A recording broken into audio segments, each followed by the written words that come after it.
Hey there people, it's Crisscross once again to bring you the patch notes for the latest update of League of Legends patch 7.19.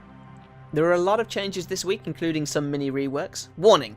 There is a lot of text in this week's video due to so many changes to the champions involved, so it may be worth pausing if you want to read the specifics. Links are down in the description below to jump to certain champions. Let's get to it. Aatrox is now unstoppable during Darkflight's descent, and the additional attack range of his ultimate has been increased.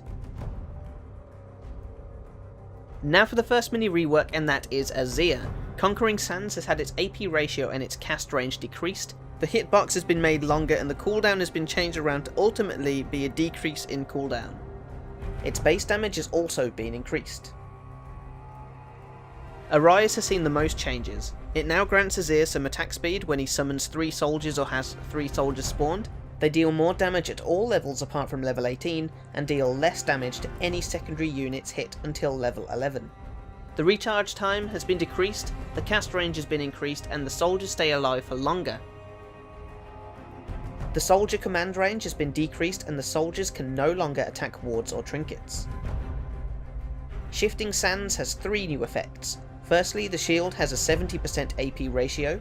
If Azir hits an enemy champion, he instantly gains a charge of Arise, and he now gets the shield instantly upon using the ability, but the shield's duration has taken a big hit.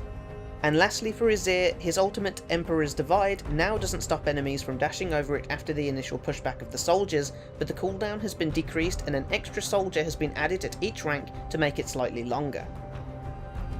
Caitlyn's base health has been decreased, but her health per level has been increased. Her base attack speed has been ever so slightly increased, as well as her innate bonus attack speed and her attack speed per level. Her passive, Headshot, now works on turrets. Piltover Peacemaker has had the damage dealt to units beyond the first unit hit increased. Yordle Snap Trap has changed quite a bit. The headshot damage has been increased and has some changes to the way it scales with your attack damage. They don't last as long as they used to on the ground. The duration has been decreased by quite a bit, but the recharge time has been decreased as well. Another decrease is the visibility duration, which has taken a big cut. Janna's auto attack range has been increased, her base attack damage has been decreased, as well as her attack damage per level. Her attack speed per level has been increased along with the speed in which her basic attack missiles travel. Her base health has been increased, but her health per level has been decreased. Janna's passive now grants her bonus attack damage on her auto attacks and single target spells, as well as increasing her movement speed. Howling Gale has a new effect where it always reaches its destination in 1.5 seconds. The mana cost has been decreased at all ranks, and the cooldown has been changed to 12 seconds at all ranks. And the minimum and maximum range has been increased. Zephyr's range has been decreased, but can be cast more as the cooldown has been changed to 8 seconds at all ranks. The bonus movement speed has been decreased by quite a bit at some ranks and slows for a shorter amount of time. Janna's most spammed ability, Eye of the Storm, has had its cooldown changed to be quite high in early ranks, so use it wisely. Malphite's Brutal Strikes doesn't raise the armor as much as it used to as standard, but it has a new effect that if his passive is active, the bonus armor from the ability is tripled. Orianna has very brief changes. Her ball travels faster when using command attack, and if W or R are pressed while the ball is moving, the attacks won't fire until the ball has stopped moving.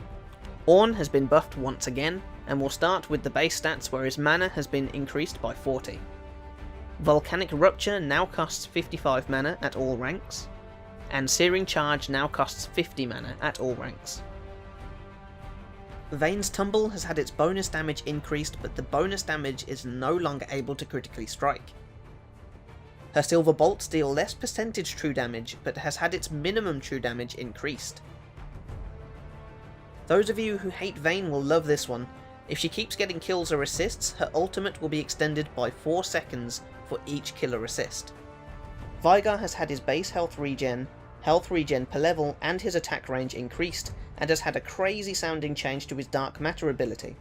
Essentially, the more stacks you have, the lower the cooldown for Dark Matter, and its base cooldown is now 8 seconds at all ranks.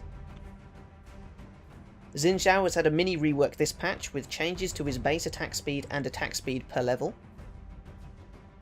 His new passive, now called Determination, deals extra damage on every third auto attack as well as healing himself.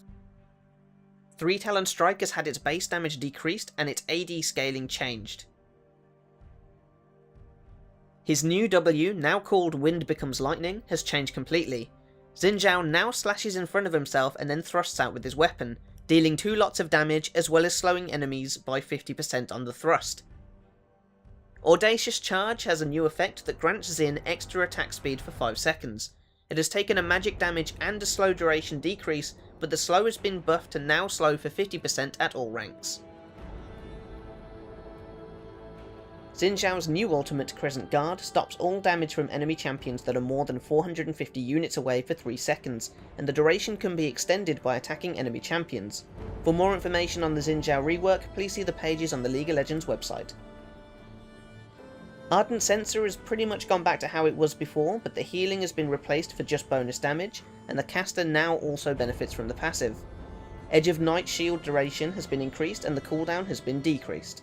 Bramble Vest has been made more expensive and reflects less damage, Righteous Glory has increased in price, Thorn Mail has been made cheaper and has its armour increased, and Zeke's Convergence has had some cost changes and changes in how the damage is dealt without affecting total damage. Some fancy looking new skins in this patch. In alphabetical order we have Arclight Yorick, Beekeeper Singed, which I think is the favourite of the lot, Eternal Sword Master Yi, Sacred Sword Janna, and Soaring Sword Fiora, as well as some chromas for Eternal Sword Yi and Sacred Sword Janna. The rotating game mode over the next couple of weekends is going to be Nexus Siege. Take turns in protecting the Nexus with a crazy arsenal of unique and mega powerful siege weapons. That is all from me for this patch, and damn has it been a long one. Thanks for watching guys, feel free to like and subscribe for more gaming content and ding that bell for notifications. I am Chris Cross, this has been the patch notes for patch 7.19 and I will see you next time.